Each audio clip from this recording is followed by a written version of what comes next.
مولانا فضل الرحمان کی P D M کو لے کر پی پی پر تنقید، کہا کہ پی ڈی ایم سے الگ ہونے والی جماعت پی ٹی آئی کی اعلی کار بن چکی ہے،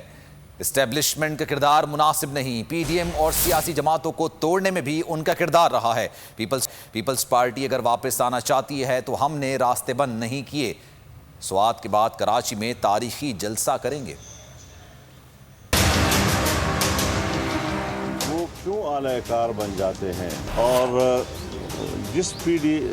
ٹی آئی کی حکومت کے خلاف، یعنی اس کی ایک ناجائز حکومت کے خلاف اور پھر ایک ناکام حکومت کے خلاف قوم ایک ہو گئی تھی اور پی ڈی ایم قوم کی آواز بن گئی تھی، اس میں رخ نہ ڈالنے سے کس کو فائدہ ملا ہے؟ عام آدمی کی آواز پی ڈی ایم ہے یا وہ جماعت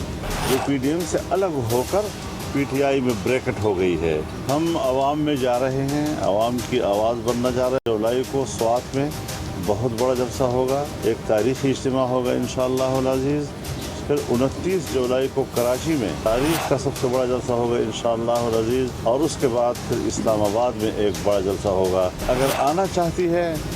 اور سوچتی ہے کہ ہم نے کچھ غلط فیصلے کیے ہیں تو اور اس سے جمہوریت کو نقصان پہنچا ہے، ہم نے راستے بند تو نہیں کیے۔